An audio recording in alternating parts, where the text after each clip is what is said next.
Hello and good evening, everyone. Thank you so much for coming out this evening for the roundtable, the ins and outs of the area director role.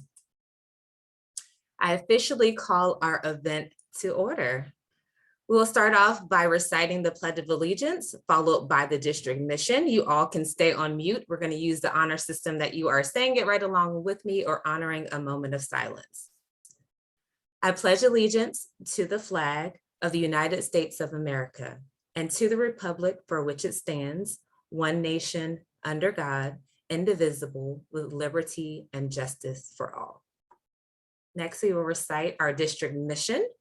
We build new clubs and support all clubs in achieving excellence. A couple of housekeeping rules before we get started. Please keep your phone or your computer muted unless you are speaking. We want to reduce as much background noise as we can during this event.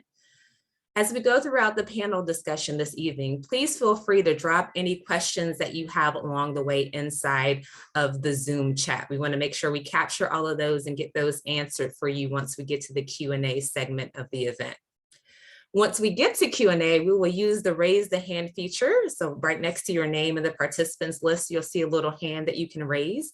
And that's how we'll ensure that we're not talking over top of one another and that we get all your questions answered thoroughly.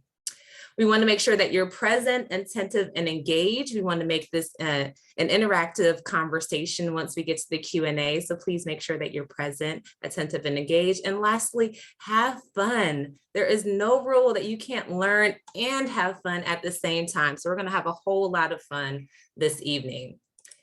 To give you just a quick rundown, so we'll do a quick welcome here. We'll have our panel discussion. We will open up the floor to all of our attendees for any burning questions that you have that you may want to ask our panelists.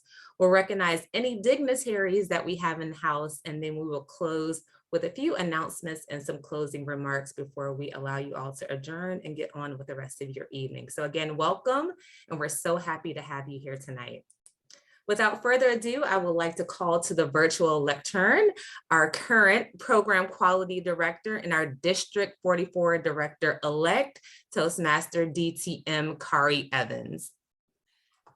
Thank you, Tanisha, and welcome. Good evening. I am super excited to see you all here and to talk about and learn more about the role of the area director, such an important role. And we are excited to move forward into the 2022-2023 Toastmasters year. You heard the district mission just a minute ago. We build new clubs and support all clubs in achieving excellence. You hear that sometimes at a district meeting or a district contest. And this year, we wanted to talk a little bit more about that and how do we actually do that? That's a broad mission and it means a whole bunch of different things. But this year, we're looking to break it down a little bit and talk about where we're going with that. And we envision a district with community collaboration, connection, and clarity. And so when we talk about community, we're evolving together in an environment that fosters a sense of belonging. We're collaborating. Club officers are working together as a team and collaborating with members and other district leaders. That connection, I think that connection might have been missing a little bit these past couple of years. We want to bring that out again. Have more engagement, and as Tanisha mentioned, have fun. Let's have some fun together. And then clarity. We're working on increased and clear communication throughout the district. So we invite you along this amazing journey that's going to take place in this upcoming Toastmasters year. So sit tight, take notes, be ready to ask questions, because this is going to be a great evening. I'd like to turn it back over to you, Tanisha. Tanisha is, by the way, the Division B Director and the Club Growth Director-elect for 2022-2023. Awesome. Thank you so much, Kari, for that introduction. Now, who on the line is ready to learn more about the area director role? Can we get some hand raised, some claps, some spirit fingers? All right, so you guys are out there. Everyone is awake. I like it. I like it. I like it. Awesome. Well, we have a fantastic group of area directors that will be serving as our panelists this evening as we talk about, hey, what the heck is an area director? Right? What do they do? Why are they important to the district? You're going to get some phenomenal answers to some of your questions as we go throughout the session this evening. So as I call up the area directors that are on our panel, I asked them all one question that I'm going to use to introduce them. And the question that I asked them was, what does being an area director mean to you? So as I ask each of them questions, I'm going to use their answers as their introduction to you all this evening. I'm going to first start with Toastmaster Cheryl Griffin. She is currently representing Area G74 and is their area director. I asked Cheryl, what does being an area director mean to you? And her response was, being an area director is an extension of the support of the district's leadership team and level of assistance to clubs and members. To me, it's a personal touch. The area director serves and takes on a role of leadership to the best of their ability. The reality is that growth and learning are experienced by everyone together, clubs, members, and area directors, Toastmasters, where leaders are made. So thank you so much, Cheryl, for that amazing answer and response. Now, Cheryl, I have a question for you. What are the responsibilities of an area director? I have a couple of points here. Thank you so much. Good evening, everyone, and thank you very much, Tanisha, for having this wonderful panel discussion. Well, as an area director, we are required to visit each club within our area twice a year, it's twice, and observe a meeting, and to help track the club's progress in the Distinguished Club program. Thus, twice a year, the area director submits an area director visit report on each of the clubs. We also attend regularly scheduled district leadership meetings and facilitate area speech contests. An area director is a liaison, there's your word of the day, and facilitates a close working relationship between the district, the clubs, and the members. We relay information, important news, events, incentives, deadlines, etc. to the clubs. As an area director, we like to be like unofficial ambassadors, acting as envoys, conveying Toastmasters International procedures, or learning and finding out what those Toastmaster organizational best practices are and helping clubs follow them. The 1 year served is a role that can be very fun. And I've once heard it said, it's the funnest job you will ever hate. In fact, you will love it. Back to you, Tanisha. Thank you so much, Cheryl. I love that response. You used some great words in there. So we got liaison, we got unofficial ambassador. I love the word choices that you chose to use. And yes, you will end up loving it. So I love that. Thank you so much, Cheryl. Our next panelist is Toastmaster Patrice Bethea. She is currently representing Area B22 as their director for the 2021-2022 Toastmasters year. When I asked Patrice, what does being an area director mean to her, Patrice's response was, being an area director has allowed me to take on my leadership, management, and supportive skills to the next level by taking my clubs to the next level. So thank you so much, Patrice, for that answer. Patrice, my question for you is, so what's in it for you? What are the benefits for those that choose to become an area director? Thank you so much, Tanisha, for that question. What are the benefits of being an area director? There's so many benefits to being an area director. The benefits can be endless as an area director. One of the benefits I love as an area director is the enhancement of your own leadership skills. You take your leadership skills to the next level as an area director. And it is so rewarding because as a district leader or as a leader, period, you develop more experience in delegation because you will have to delegate as an area director. You develop more skills in management because you're managing not only your own schedule, but you're managing these clubs to take them and grow them to the next level as well. And it enhances your organization skills. You're organizing events, you're organizing meetings, so you become more organized as a area director. That is a benefit that has allowed me to spill it over into my workplace. My organization skills increased as I would schedule meetings for my own workplace and manage those meetings as well.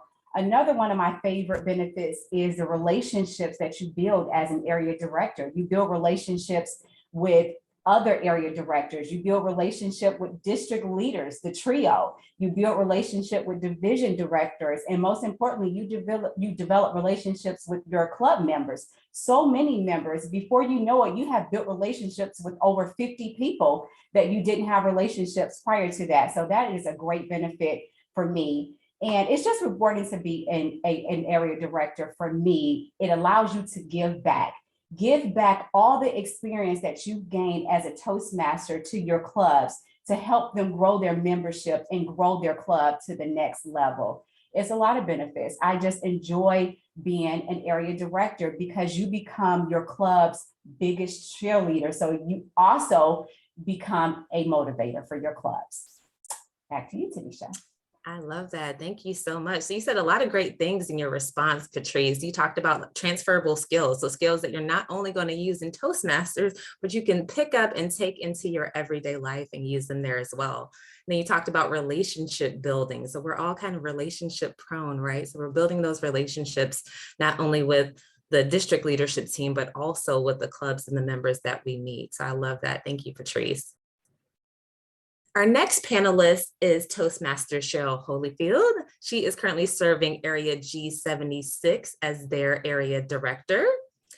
So I asked Cheryl the same question on what being an area director means to her. And Cheryl said, being an area director means being a servant leader to the clubs in your area and helping them to be the best Toastmasters clubs that they can be. So thank you for that response, Cheryl.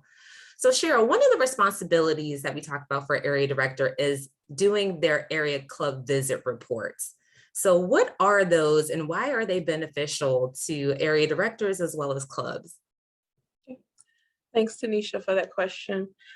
Area director club visits are pretty much, I think the term is intuitive as it sounds. Basically, you have the responsibility as an area director to visit your clubs. I know Cheryl just mentioned that you should visit at least twice a year. As an area director, you actually get to pick your own frequency on how much time you have to actually play that part and visit your clubs. I know for me, I had the personal goal of actually attending my club meetings at least once a month. I really wanted to try to get in there and really build that connection that Patrice so much talked about. And so therefore, I really just said, okay, you know what, let me just stretch and let me visit the clubs at least once a month. And in some cases, I find myself visiting even more just because I felt like my clubs needed me to be there a little bit more in some cases. So you really get the opportunity to pick your own frequency, but I would say at least, like Cheryl said, at least try to visit at least twice a year if possible. They are very beneficial in the sense that you really get to connect and network with your clubs. You are there, as I mentioned in my statement, to be just really a servant leader. So you get the opportunity to really answer any questions that they may have. And then also you want to be able to be in a position where you can provide feedback to them for improvement. When it comes to the club visits, you actually have to also do, as a part of the area director role, is what we call club visit reports. And with those reports, our requirement this past year was we had to do 2 every 6 months, which is 4 total for the entire year. And in those reports, you get the opportunity to rate your clubs based on different areas. And then also you get the opportunity to provide feedback to them as well in those reports. So you'll find that really visiting really plays a part in all of it. And you should really stretch to make sure, as an area director in the upcoming year, if you choose to do it, to make sure to visit, because it does help you to build that connection, to network, and then also be able to work with your clubs to improve as they go throughout the year. Thanks, Tanisha.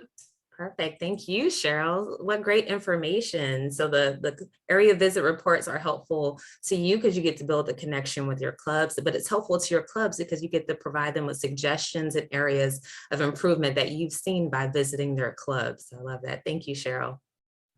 Right, last but not least, we have Toastmaster Janelle Blackman, who is currently serving as the Area G73 Director. I asked her the same question that I asked the others. What does being an area director mean to you? And Janelle said, being an area director means being given the awesome opportunity to inspire, assist, and connect with clubs in pursuit of our common goal of unlocking leadership and communication skills. So thank you for that answer, Janelle. Janelle, my question for you is, we've talked about all the duties of an area director. Now, what assistance are you given throughout the process to help you in completing your goal as an area director successfully? That is a really great question. And I imagine, like many of you, I remember myself 2 years ago when I first started thinking about becoming an area director. I'm like, okay, you guys are asking me to do a lot. And half of this stuff, I have no idea how to do it. Luckily for us, like anything, when Toastmasters ask you to do something, they probably have a manual or something written down to guide you through every process throughout the way. So basic, with nothing else said, there is a written manual. I'll put it in the chat. The link to it is loads and loads of documentation on all of the materials. How do you do your visit reports? What do you have to do throughout the year? How do you run a speech contest? Outside of that, you have a team of area directors that are in your division. Some of them have already served before, some of them are new. They are a great resource, especially when you're trying to host a speech contest or things like that. Buddying out with a fellow area director really helps during those times.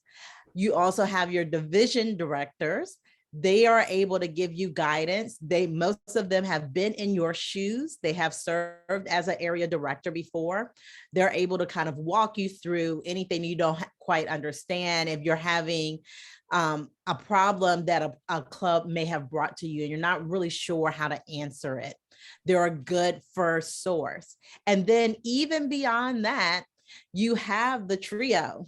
The trio is kind of like your sounding guard, the last resource, the cavalry that will come in. So if it's something that you can't get answered by a fellow area director, or your division director doesn't know quite how to answer it, the trio will help you find an answer. I have had throughout my tenure as an area director clubs where, they couldn't meet or the company went under and I'm like, okay, what do we do? I don't know what to do.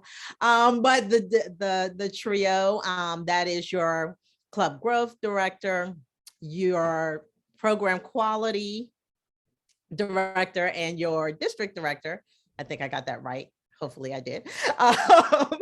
Those people are there to answer those questions for you, help you out along the way. And it's really easy. You really are going to have all the support that you could ever need or want to be able to do this role. Yeah, I love that. I mean, I love the fact that you talked about how you have the written information, so you have the manuals, but you also have a whole lot of human resources around you. So I love that you talked about the hierarchy. So the area directors have a division director that could help. And above that, we have the trio that can help from there. So there's a myriad of people, including your counter and fellow area directors, that can help you along the way in addition to those manuals that Toastmasters International provides. So thank you for that, Janelle. All right, so we're going to go back to the top of the house. We're going to go back to Toastmaster Griffin, again, representing area G74. So we talked a little bit about the requirements for an area director and that you're put into place to help your clubs grow and to flourish. So when you're looking at clubs and they're making these great achievements, what are some ways that area directors can recognize clubs for the achievements that they've made? Some of the ways that you can recognize them. The simplest way is when you are visiting your clubs, you simply call them out. You simply say, Toastmaster Smith, that was an excellent speech. That was so beautifully done. you really motivated the rest of the Toastmasters there at the meeting. Just simply calling on their names.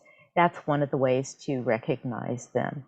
Another way is if you have the chance to maybe do a newsletter or something like that, put it out there.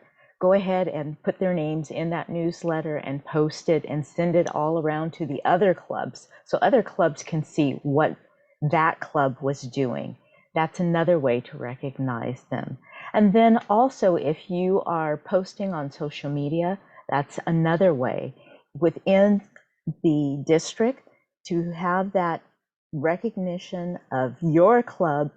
You are touting how they are doing well, that they are, maybe they've made a level within Pathways. Maybe they have done a promotion that was Toastmaster prompted because they have done well with leadership. They gave a presentation, something like that. That is the way to do it. They got their DTM, whatever it is, you're putting it out there is very important. Myself, I'm not on social media, but again, when you reach out to, again, the PR part of Toastmasters, the district, they will put it out there for you. So that's wonderful. Again, letting them know that you will go to the trouble to say you have accomplished something and I think you should be recognized for it. That's how you recognize your people in your club. Awesome. That's awesome. I loved how you covered the spectrum of recognition, because some people like their name in lights and they want to be all over social media, but other people, just that simple word of mouth and saying, hey, you did an awesome job on your speech. For some people, that's enough and above and over the top. So I love that you hit both ends of the spectrum for people that kind of like the quiet recognition to those that really want their names in lights, whether that's in a newsletter or on social media. Thank you for that, Toastmaster Griffin. Next, we're going back to Toastmaster Patrice Bethea, representing Area B22. So Patrice, it has been a difficult couple of years for all of the clubs across Toastmasters International. So how can an area director role be leveraged to help struggling clubs achieve their goals? Absolutely. Thank you for that question, Tanisha. That question goes back to what I said earlier about building those relationships and those connections. The first thing you want to do when you have a club that's struggling, build a rapport with them to find out why they're struggling. You may not understand why they're struggling, but throughout that relationship, you will know why that club has been struggling before you start offering advice to them. One of the things that I love to do with my clubs is invite them to division and district events. Because believe it or not, those district and division events motivates them and encourage them. So getting them to invite their members and those officers to come will help with member engagements if that is an area that they're struggling in. We want to be able to be supportive and available for our clubs. That is the main thing that we can do as an area director with a club that is struggling, is be available and supportive of them. Offer your ideas that you've gained as an experienced Toastmaster to them. Help them plan an open house if they're struggling with membership. Help them plan the open house. Not only will you help them plan it, but you should also be there for the open house. That's being supportive and available to them.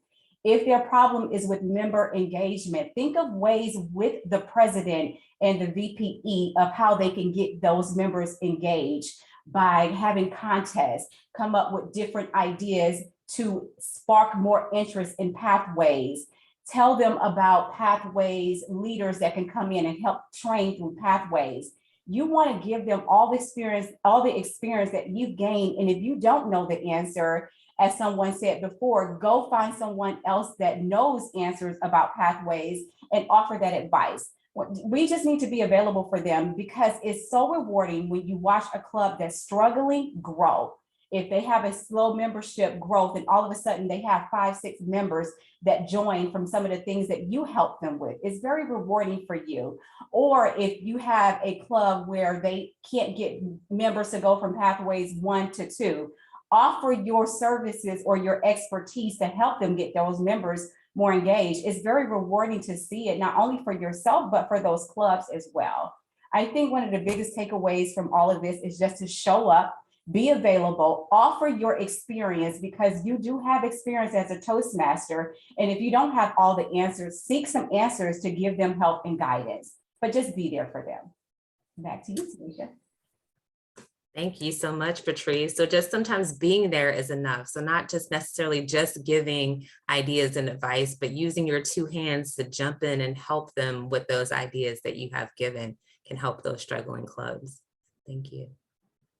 Next, we're going to go back to Toastmasters Cheryl, who again is representing area G76 in District 44. So Cheryl, my question to you is, what soft skills are needed to become an area director? We talked about some of the hard skills and the things that you've done in Toastmasters that might help you be a good area director, but what sort of soft skills should you be looking at becoming an area director?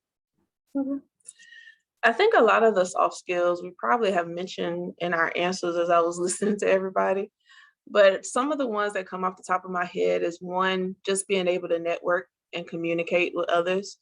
Obviously, as you're going around to the different clubs, you're going to run into a lot of different people personalities. So you guys are probably very familiar with that, with just even working and being at your own jobs where you have all the different people you have to work with. So same thing with the Toastmasters clubs. You really want to make sure to enforce that skill. Another thing that is very key is just time management. Making sure that you determine what's a priority and make sure to focus on that. I think sometimes as area directors, at the beginning, you might get a little nervous and feel like you have to kind of do every single thing that's outlined. So you just want to make sure that you don't overdo it and overwork yourself, but at the same token, just make sure to focus on what's a priority and just remain focused on that. Don't feel like you have to do everything and do everything perfectly. Another thing I would say is just organizational wise, definitely organizational skills, because you are responsible for providing any district updates to the clubs. And then also you're going to follow up with them to just make sure certain action items and deliverables are done every year. So things like making sure that your clubs input their officer lists, making sure that they meet their goals throughout the year. So things like that, you just want to make sure to follow up and make sure that they are targeting and getting those things completed if possible. Another thing is just motivational. I would say that is another soft skill. One thing that I've learned throughout this year is that you really have to stay in that encouraging and positive mode for your clubs. Sometimes it's easy for them to kind of be like, oh, this is so stressful and I want to give up. But as an area director, you realize that you really just need to be that encourager for them. They can oftentimes do it. They have the ability to do everything that they set out to do, but sometimes it can get a little discouraging when you don't have people kind of show up all the time and be there when they need to be there, type of thing. But just stay encouraging, stay positive, and most of the time they actually go through and get whatever they need to get done. So I would say that. And then lastly, I would say also just innovation, creativity. As things come up, problems come up that they encounter, sometimes you may have to sit down with your president and really just kind of draft out like, okay, what's a strategy that we can do to overcome this particular thing that they're facing as a club. So sometimes you may have to put on your creative hat and just come up with some solutions there or toss around some ideas. But most of the time you'll be able to come up with something and to be able to help them out as a club. So those are just the top things that I kind of hear soft skill wise off the top of my head, Tanisha. So thank you. Absolutely. Those are great off of the top of your head. So I say that there. So you had a lot of great words inside of this. So prioritization, organization, motivation, and innovation. Those are perfect words to describe the soft skills that you would need and that you can hone and learn inside of the area director role. All right, we're going to go right back to Toastmaster Janelle Blackman, again, representing area G73. So Janelle, again, we've talked about a lot of things that the area director does. And I know the burning question, even though no one has placed it in the chat yet, is what is the time commitment for being an area director? I have a lot of things going on already in my life. What does it look like if I take on the area director role? So what's your take on that question? That is a great question as well, Tanisha. For those that don't know me, I am a mother of 4. I have a job. I also work on the side, and I'm able to be an area director. So it is possible. I would say that when you're looking at kind of time commitment for area directors, it is a little bit cyclical.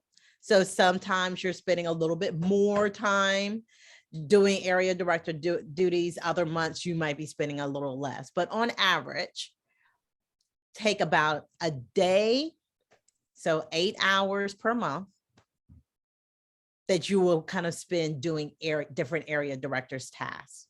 So it's a couple of different things that you're doing throughout the year. So you're going to want at the beginning of the year, you're starting off, you're going to do your district leader training. You're also trying to get your clubs through their training right at the beginning of the year. That's going to take, a couple of hours to kind of plan, actually attend your training, and then also make sure that the clubs get into their training. You'll also spend some time kind of thinking through how are you going to set your goals and your success plan. If any of you served as club officers, similar to a club success plan, we have an area success plan. So you'll spend some time doing that at the beginning of the year. Then once you're rolling around to around August or so, you're then concentrating on your club visits. Like Cheryl already mentioned, I too am one of those area directors that like to visit my club at least once a month. But again, it is up to you. It is something that is flexible.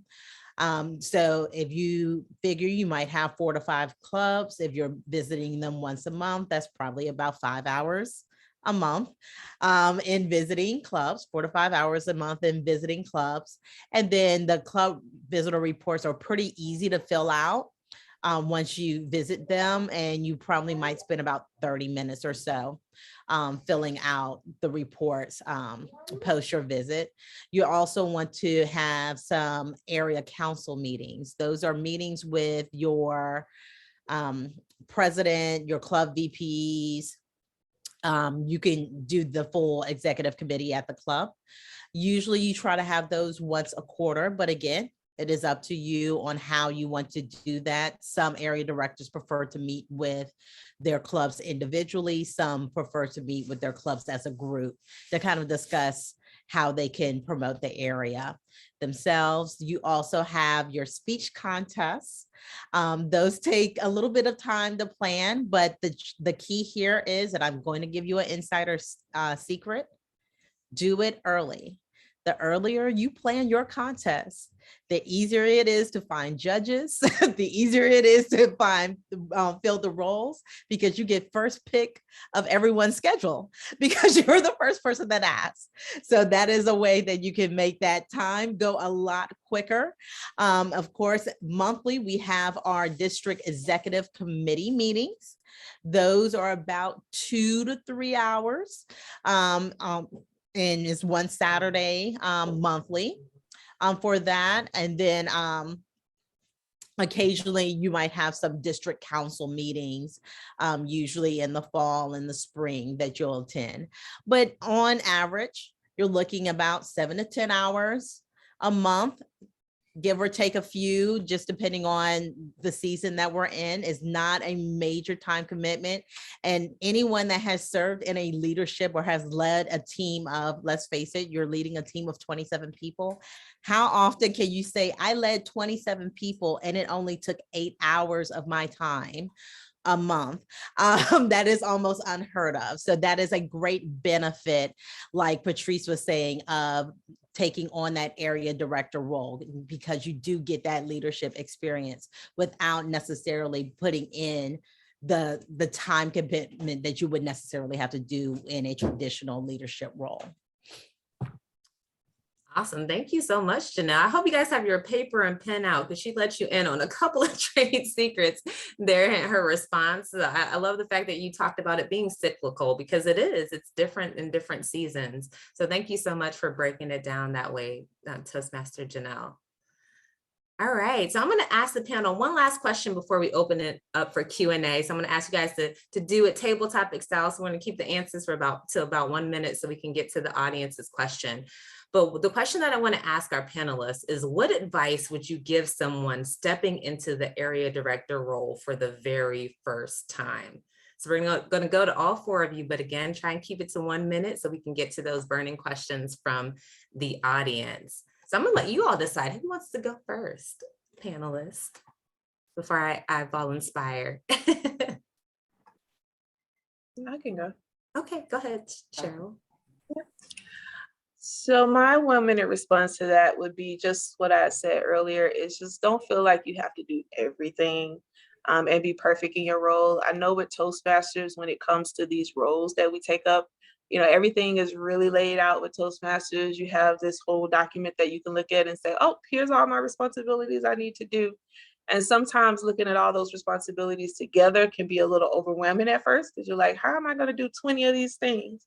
But I would say definitely get in and leverage the leaders to figure out, you know, what's really a priority, and make sure to focus on that. Don't get so overwhelmed and feel like you have to do every single thing and be perfect.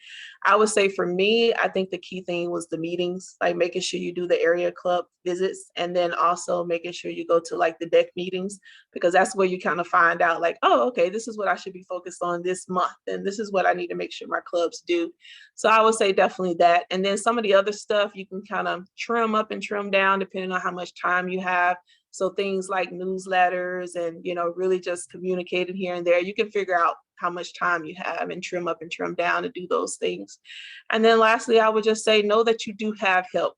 Don't feel like you have to have it all on your shoulders. You do have plenty of division directors you can reach out to. I really leveraged a lot of my area directors as well.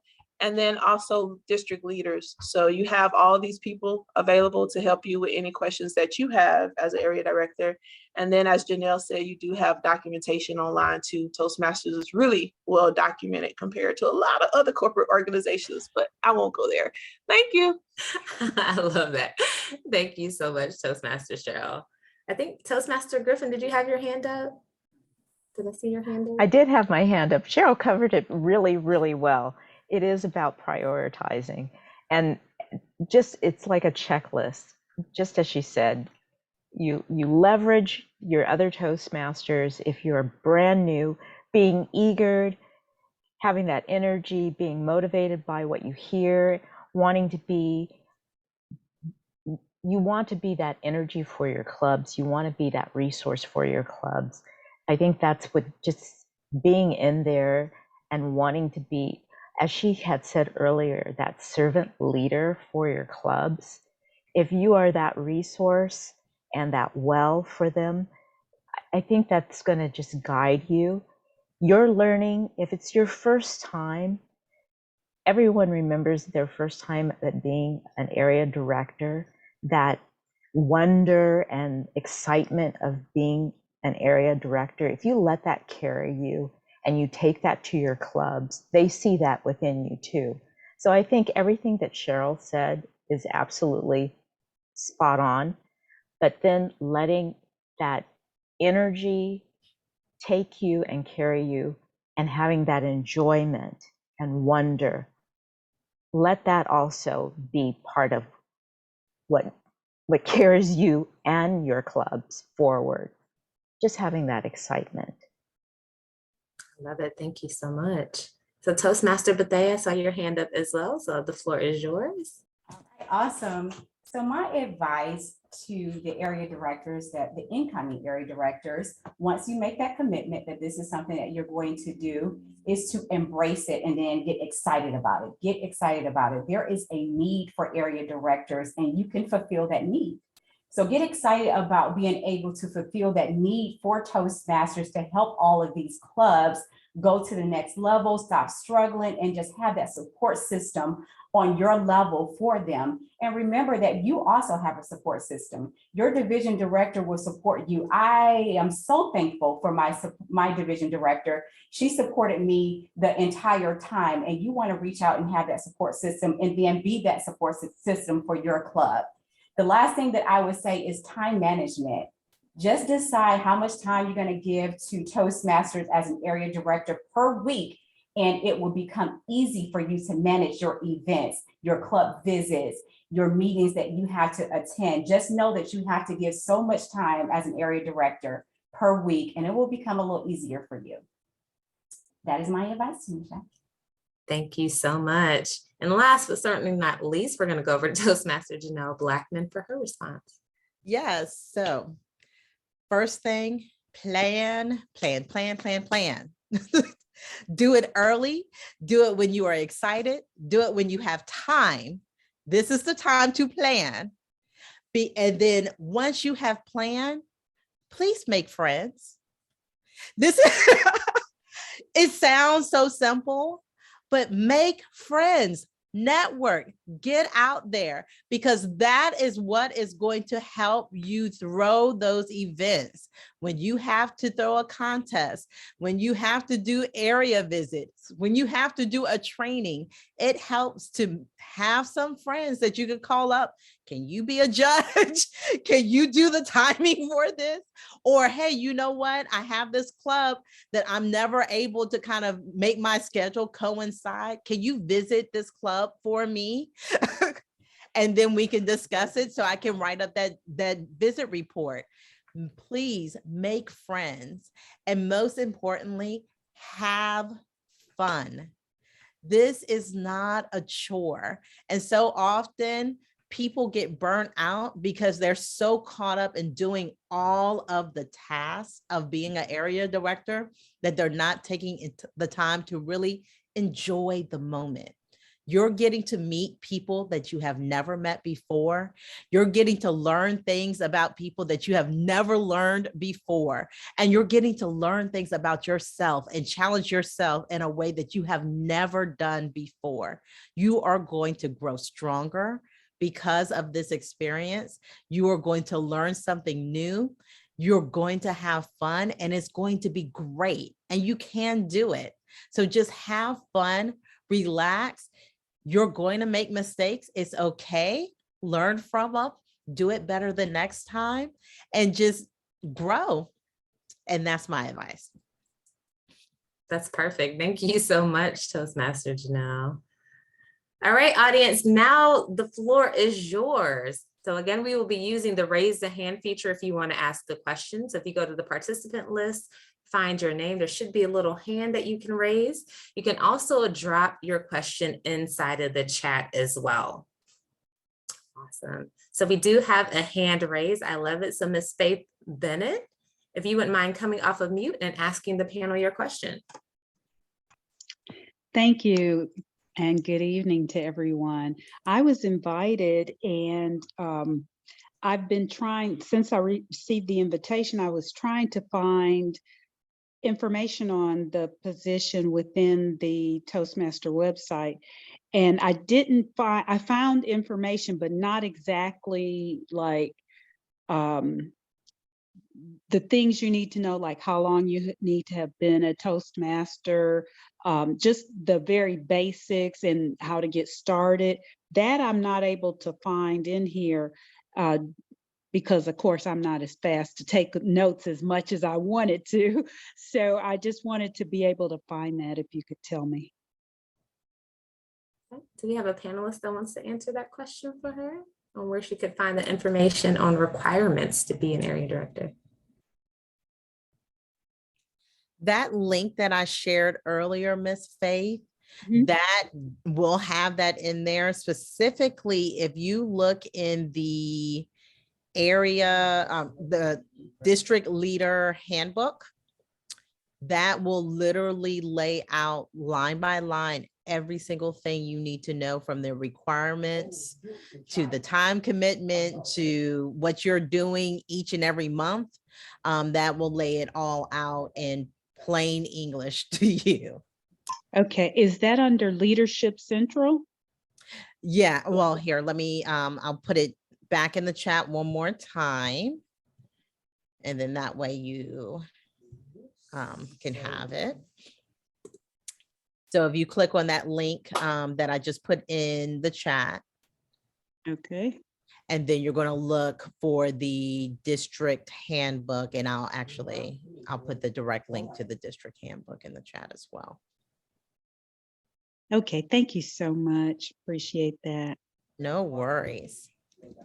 Thank you so much. And thank you for the great question, Toastmaster Bennett. I see we have another hand raised. So we have Dr. Benson Masani. If you wouldn't mind coming off of mute and asking the panel your question. Sure. Good evening, everyone. And first, let me say this has been a great opportunity to hear the experiences from people that have already been there. And it's very encouraging. You're great motivators. You've given some really practical tools for how we can be successful in our first attempts as area director. So I have just two quick questions. The first one is, will this recorded session be available to us after today? And if so, how do we access it? That's the first question. And then the second question is, would someone please share their best practice, their best success story with a struggling club? So I'll Thank start you. with the first question and answer that for you. So the recording, I believe, will be posted on the D44 YouTube page. I'll confirm that for you before we get off the call this evening, but the recording should be made available to you there. Thank you. You're very welcome. Now we'll turn it over to our panelists first. Anyone want to answer the second question, which I believe is, what is a success story regarding a struggling club that any of you have to share with the group this evening? Oh, I would love to.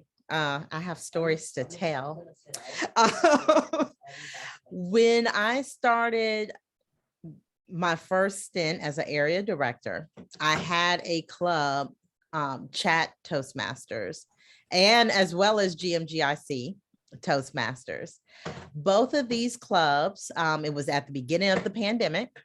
Both of these clubs happened to have, I think one had 13 members before the pandemic, one had 17 members before the pandemic. And then after the pandemic hit, one was a corporate club, one was a community club. Their numbers dropped to I think 5 and 3 active members. And they wanted to become a distinguished club. And of course, during a pandemic, it was the hardest thing. We had to figure out, well, how do we bring people to a club? One of the clubs, they're corporate clubs. You can't just walk into the door. So how do we bring people in that way? One was an open community club. With COVID running wild. They were virtual. A lot of the members were older. We did open houses, we did newsletters, we did PR events, you name it, we probably did it at one of those clubs, bringing them in. And it literally took to June 30th. And if anybody doesn't know what June 30th means, that is literally the absolute last day that you can become a distinguished club. It took literally June 30th, calling people on the phone to get them up to enough members for them to be distinguished. Guys, not only were they distinguished, they became president distinguished. Both of those clubs, from 3 and 5 members that were active, all the way up to one had, I believe, all 15, and one had 18 members at the end. And that it wasn't me, but it was just more so that perseverance, making sure that we developed that relationship with the club and being willing to just really jump out there and try new things. That's awesome. Thank you for sharing that story. Amazing I story. love that. Thank you. Absolutely. And I'll chime in that we have to think about 2 other accomplishments outside of the DCP program. So I know when I was area director, I would recognize them for any and everything that I could, because every club is not going to make it to distinguish. That's just the fact of the matter. But we still want to encourage them. We still want to encourage, yes, you completed your level 3. That's still an accomplishment, whether you receive distinguished club or not. So I want to keep that in mind as you're thinking about accomplishments and what success looks like as in the area director role, because there are a whole lot of other things that can mean that you were successful, not just your particular area being distinguished, select distinguished, or president's distinguished. And I can add to that, just to piggyback off of that. I would definitely agree. I know one of my clubs this year, we kind of started off where they actually was encountering having a less number of members just because of the pandemic in the past. So one of the things that happened with them in particular is that a lot of their members decided not to attend the meetings because they liked attending Toastmasters in person. They really didn't like the whole virtual experience. And so they had a lot of members that decided not to come back over the last couple of years, but they said, hey, when you guys go back to in person, we'll be back. So for the last couple of years, they've been really trying to still just maintain and remain. And when I became an area director, it had gotten to the point where they literally had maybe about 2 or 3 people that were coming to the meetings. And it got to a point where they were canceling meetings too, just because of the low attendance. But just in coming in and encouraging them and kind of being there and being that support, they did maintain, they kept going. And even though they are not right now at like a distinguished level, it was more so focused on just making them stronger again and making sure that they maintain. So they may not necessarily have the right metric on paper, but just the simple fact that they kept going, and they have some more members now that are coming back. They actually stretched towards the end of this year to become a hybrid club. So hybrid in the sense that they are doing it virtually, but then also started meeting back in person as well. And they do have some members that are coming back. And within the last few weeks here, they've had several different visitors, and it's looking more on the positive for them. So they're so excited, and they're so like, oh my God, everybody's coming back and we're looking forward to it. So right now, I think they're going to end the year on kind of like an uptick. I think with Toastmasters Club, sometimes we go through waves. We kind of go up 1 minute, we kind of go down, we go up, we go down. And so I think next year for them, definitely they're going to be more on that uptick. And I'm just excited that they're excited. So I agree. It doesn't necessarily always have to end up with just being about metrics, but if you can just keep them to maintain, keep them to become stronger than what they are, and they have a little improvement, that's success as well. Thanks. Well said. Thank you so much, Toastmaster Cheryl. And speaking of in-person versus virtual, we had a question in the chat from Toastmaster Gloria Stanley. So in the chat, it says, since the norm and function was interrupted in the 2020 to 2021 year, are most of the clubs meeting back face-to-face or online? If online, how does that affect the role / the priorities of the area director's role? So would any of our panelists like to take a stab at that question?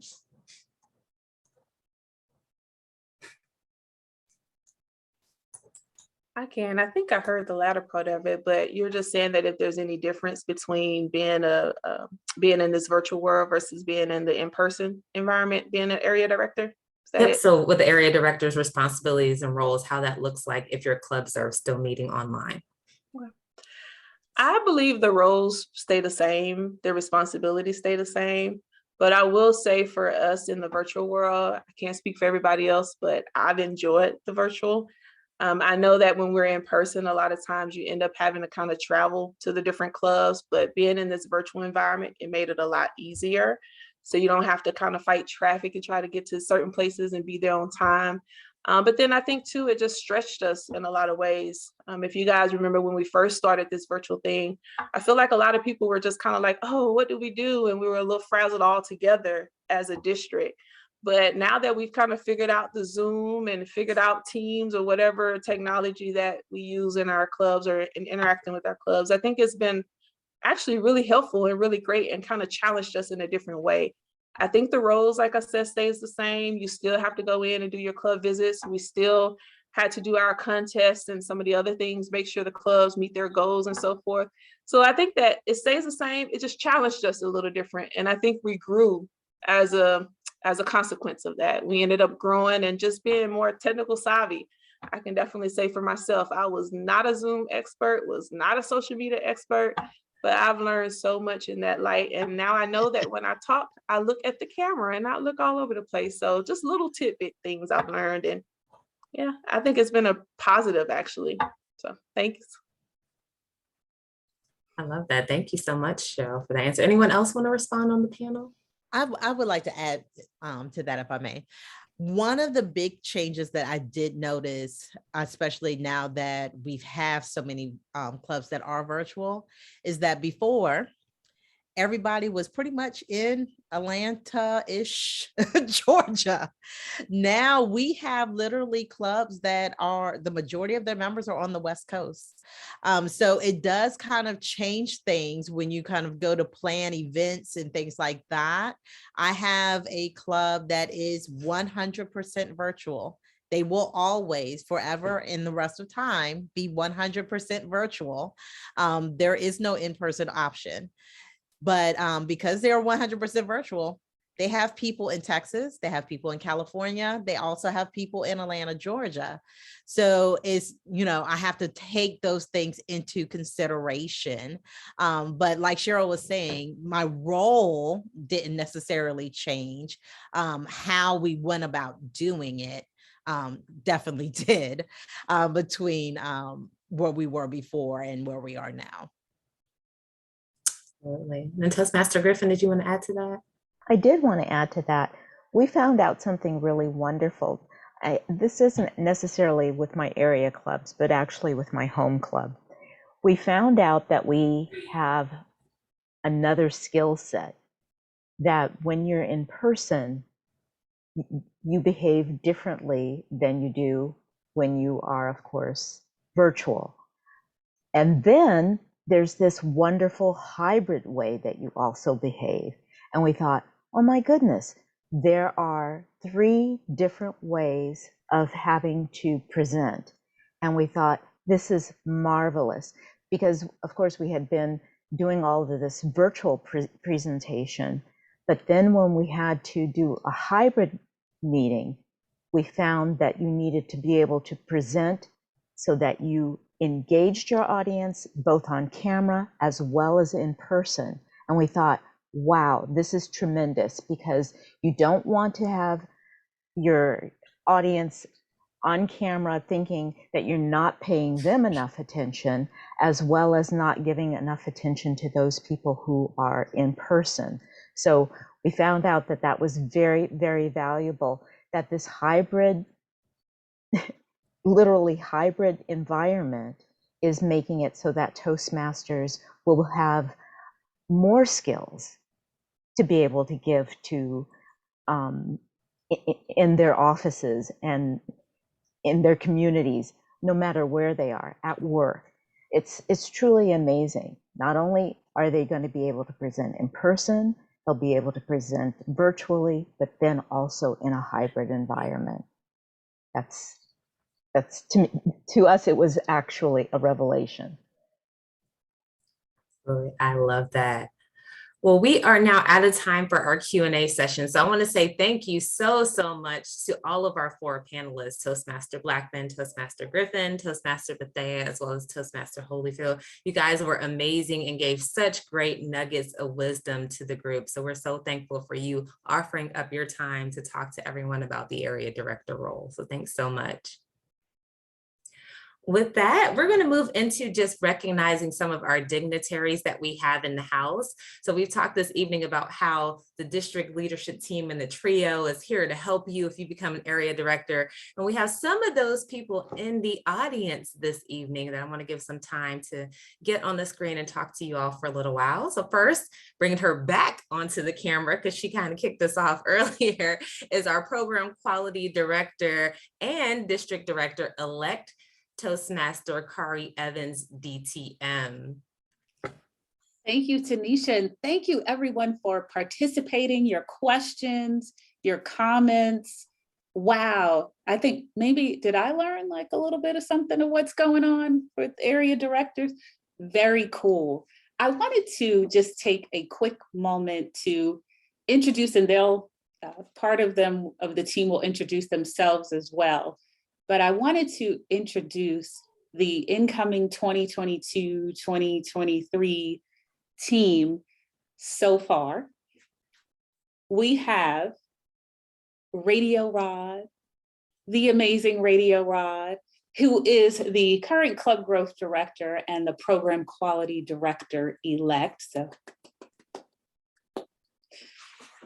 And we have, and you met already, but I'll say it again, the current Division B Director and Club Growth Director-elect, Tanisha Bulla.